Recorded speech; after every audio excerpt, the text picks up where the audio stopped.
This is an ice test of the Hydro Flask 20-ounce food jar. So got ice in there. I didn't fill it all the way up, fill it about halfway up, and we're gonna see how many hours or days it stays cold. All right, it's 10.5 hours later. I'm back from work and I don't hear any ice cubes. So I'm gonna go ahead and open it up now, meaning this thing can't even keep ice cold for 10.5 hours. I'm gonna put a thermometer in there. It's 80 degrees in the house. How cold is the water? 68 degrees, so that is terrible. So for comparison, my Stanley food jar, you put ice in it, 12 hours later, it's still ice. 24 hours later, still ice. 36 hours later, still ice.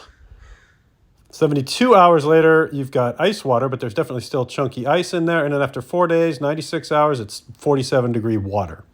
So we're gonna see just how long this boiling water stays hot when we put it in the Hydro Flask food jar. A good one of these will keep it hot for 12 hours.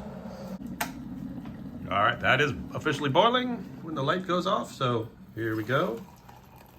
Leave a little room for air in it. You always want to leave a little room for air in one of these so that you can open it again because of the vacuum effect. We're going to take a baseline temperature reading. So this is our start temp right here. 204.6 in the morning.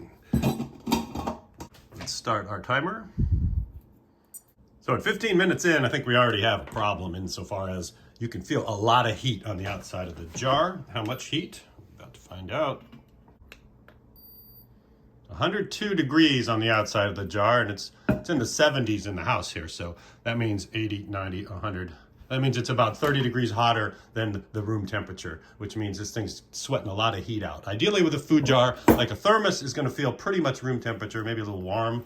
The Stanley just feels cool as a cucumber. So this thing's definitely losing more heat than your cheaper food jars. All right, so 4 hours in, I figure that's a pretty good test. Like, let's say you want to eat something for lunch, you make some soup in the morning, you go, and at lunchtime it's 4 or 5 hours later. So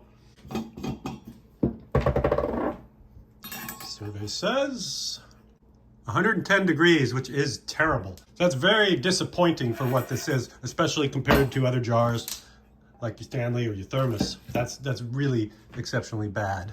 So let's seal it up and see what we get a little bit later. And after 6 hours, which would be lunchtime if you cooked it in the morning and then drove to work and then put it on your desk, your piping hot 200-degree lunch would be 97.7, classic rock. So that's pretty terrible, especially considering it's 80 degrees in the house. That's almost room temperature, so fail. So for comparison, if I put 194-degree soup into my thermos at night, 14 hours later for lunch, it's still 122 degrees. So what is this thing actually good for? It's obviously overpriced as an insulated food jar. You could still put food in here to keep it away from animals. Maybe you could use it as a sleeping bag warmer. Like if you put it in your sleeping bag and it's emitting heat for 4 hours on a cold night, that's good. And you could put some ice in it in the summer and you keep your sleeping bag cool. But in terms of cooking food or keeping food hot or cold, terrible. So it's also terribly overpriced. That's $39.99, and then the thermos 16-ounce is $17.49, and then the 24-ounce Stanley is $24. So you get both of these for $1 more than one of these. So link in description, you know what to do.